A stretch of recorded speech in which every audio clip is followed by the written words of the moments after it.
B A honours राजनीति विज्ञान semester 1 discipline specific कॉकोस भारतीय राजनीतिक चिंतन में विचार और संस्थाएं ideas and institutions in Indian political thought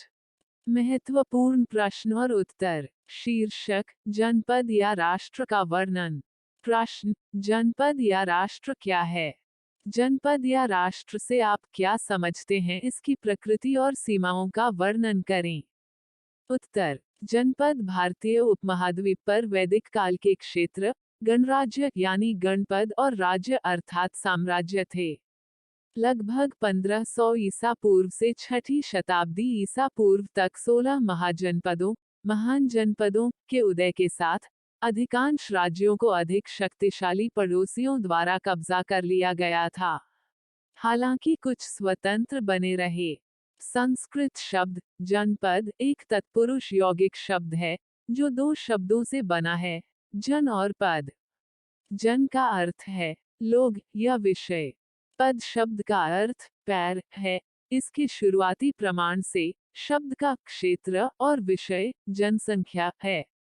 जनपद की प्रकृति इस अवधि के दौरान जनपद उत्तरी भारत की सर्वोच्च राजनीतिक इकाई थी ये राजनीति आमतौर पर राजशाही थी हालांकि कुछ ने गणतंत्रवाद का पालन किया और उत्तराधिकार वंशानुगत था एक राज्य के प्रमुख को राजन या राजा कहा जाता था एक प्रमुख पुरोहित या पुजारी और एक सेनानी या सेनापति जो राजा की सहायता करेगा दो अन्य राजनीतिक निकाय भी थे सभा जिसे बड़ों की एक परिषद माना जाता था और समिति जो पूरे लोगों की एक आम सभा थी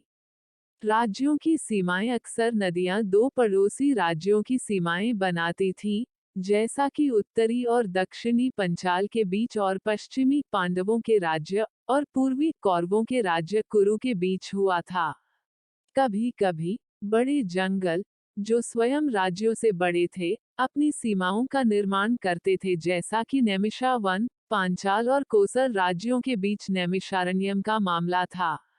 हिमालय विंध्याचल और सह्याद्री जैसी पर्वत श्रृंखलाओं ने भी अपनी सीमाएं बनाई शहर और गांव कुछ साम्राज्यों के पास एक मुख्य शहर था जो उसकी राजधानी के रूप में कार्य करता था उदाहरण के लिए पांडवों के राज्य की राजधानी इंद्रप्रस्थ थी और कौरवों की राजधानी हस्तिनापुर थी अहिच्छत्र उत्तरी पंचाल की राजधानी थी जबकि काम्पिल्या दक्षिणी पंचाल की राजधानी थी कौशल साम्राज्य की राजधानी अयोध्या में थी मुख्य शहर या राजधानी के अलावा जहां शासक राजा का महल स्थित था छोटे शहर और गांव पूरे राज्य में फैले हुए थे जहां से राजा द्वारा नियुक्त अधिकारियों द्वारा कर एकत्र किया जाता था बदले में राजा ने जो पेशकश की वह अन्य राजाओं और डाकू जनजातियों के हमले से सुरक्षा के साथ साथ विदेशी घुमंतू जनजातियों पर आक्रमण करने से भी थी राजा भी दोषियों को दंड देकर अपने राज्य में कानून व्यवस्था को कायम रखता था तो कुल मिलाकर इस प्रस्तुति में हमने जनपद या राष्ट्र से संबंधित जानकारियां प्राप्त की प्रस्तुति समापन आपका धन्यवाद Disclaimer: This notes has been made after a lot of research, yet the accuracy of the answers may vary.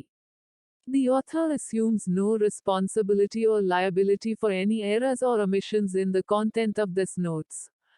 The information contained in this notes is provided on an as-is basis with no guarantees of completeness, accuracy, usefulness or timeliness.